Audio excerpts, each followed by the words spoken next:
Hello, and thank you for watching your 49er News. I'm Paige Polonis. And I'm Greg Diaz. Today, we tell you the results of the recent University Student Union referendum. We check in with an obstacle course hosted by the Student Recreation and Wellness Center. And we take a look at your 49er sports.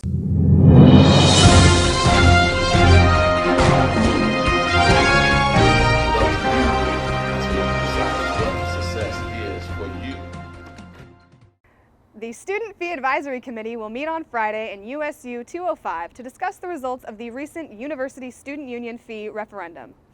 Last week, Dr. Carmen Tillery Taylor, chair of the committee, announced the results to a packed Senate chamber. First, she announced that 34.1% of the CSULB student body voted in this election, which marks the highest voter turnout in university history. Then, she announced that CSULB students voted against the proposed $165 fee increase for the repair, renovation, and expansion of the USU. After the committee meets on Friday, a recommendation will be passed to President Jane Connolly, who will then make the final decision on this issue. On Wednesday, the CSULB Rec Center invited students to come out and participate in their wheelchair obstacle course. The event's designed to help students understand what life would be like without the use of their legs. For more on the story, here's Mimi Nguyen. The Student Recreation and Wellness Center gave students a chance to experience a workout in a wheelchair yesterday, February 25th, by hosting the wheelchair obstacle course. The event straps able-bodied students in a sport wheelchair who then race through an obstacle course while competing for the best time. Philip Contreras, a kinesiology major, designed the obstacle course. But this wasn't his first time being involved with the event. It's actually his third. Have you seen any differences how people think or act after they've been to an event like this?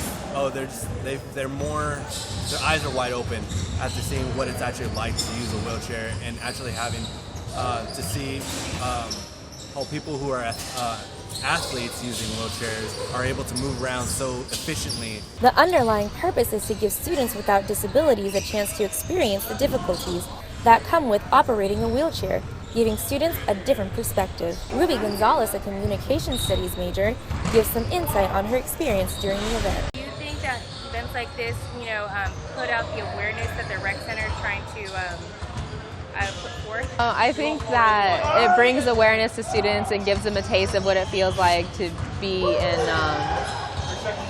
someone else's shoes. The event is meant to be as inclusive as possible, designed for any student who wants to attend the event. Wheelchair sports are offered every Wednesday between 2 and 4 p.m. in the basketball court and are open to any students interested. This idea has actually been here before. Pretty much we're just enhancing it, making it more known to the general public. I'm Mimi Nguyen, reporting from the beach, and you're watching Daily 49er Beat. Also on Wednesday, the ASI Senate passed a resolution that included 4 bills to be presented to the state legislature at the California Higher Education Student Summit. Here's Natalie Bilski with more on the story. This week, at the ASI Senate meeting, a resolution passed in support of bills of interest that are to be presented to the state legislature.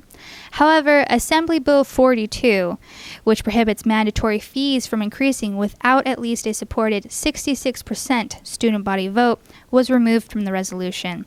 Its definition concerning student success fees was too broad a term, and its implementation would mandate all fees and cut budgets from necessary programs.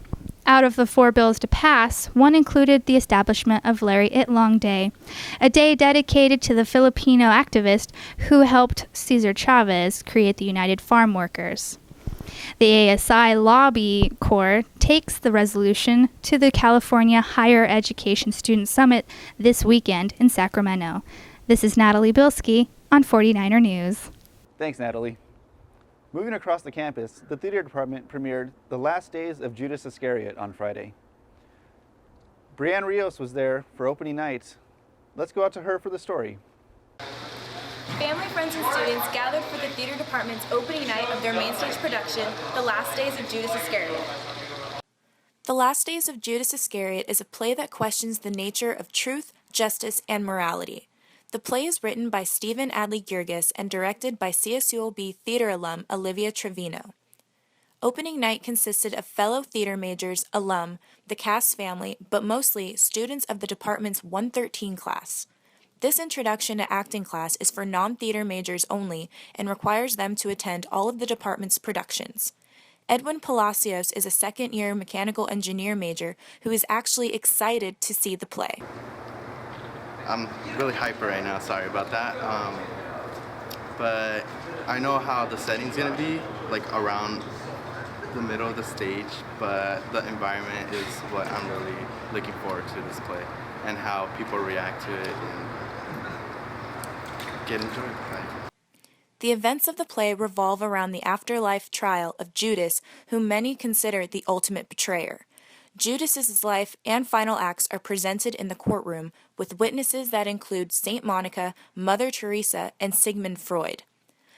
While the show may be darkly comedic at times and tragic in others, The Last Days of Judas Iscariot will leave audiences questioning the nature of truth, justice, and forgiveness. Deion Jones Jr. portrays Judas and hopes people will understand the main message. Everyone makes mistakes. Everyone deserves forgiveness. Everyone deserves a second chance in general. And that everybody is a Judas. Last Days of Judas Iscariot closes on Sunday, March 8th. Performances are Tuesday through Saturday at 8 p.m. with Saturday matinees at 2 p.m. and a Sunday matinee on March 8th. The production is in the Studio Theater in the theater department. Tickets are $15 for general admission and $12 for students and seniors with valid ID. Parking is next to the theater for $5. In front of the theater department, I'm Brianne Rios, 49er News. And now for your 49er sports update, here's Greg Diaz. Thanks, Paige. Let's recap the weekend in 49er sports. After a loss in Hawaii, the men's basketball team returned to the Walter Pyramid, beating the Cal State Fullerton Titans 70-47 Saturday. The team is currently in 4th place in the Big West, with just 2 games left before the conference tournament. The women's team also beat the Titans on Saturday. They won 69-62 on the road to complete a season sweep of Cal State Fullerton. In softball, the 49ers had another busy weekend, playing 5 games in 4 days as part of the Long Beach Louisville Slugger Invitational. They closed out the weekend with a 3-1 victory over Southern Utah at the 49ers softball complex. The team also picked up wins against Seattle University and UCLA, but dropped both games on Saturday, losing to Stanford and Weber State. The tournament was held at Mayfair Park in Lakewood, leaving the school at 25-20 for the season. Long Beach State Dirtbags Chris Mathewson and Darren McCaughan combined to throw the first no-hitter in team history. The team's 4-0 win also completed a 3-game series sweep against Wichita State. The 49ers are 8-3 on the season and currently sit in 2nd place in the conference behind Cal State Northridge. Over the weekend, there was some raining here in Long Beach. Weather.com says Monday night might have a little bit more rain, then it's going to head back to Long Beach's normal sunny atmosphere. Once again, I'm Paige Polonis. And I'm Greg Diaz, and this has been your 49er News. Thanks for watching.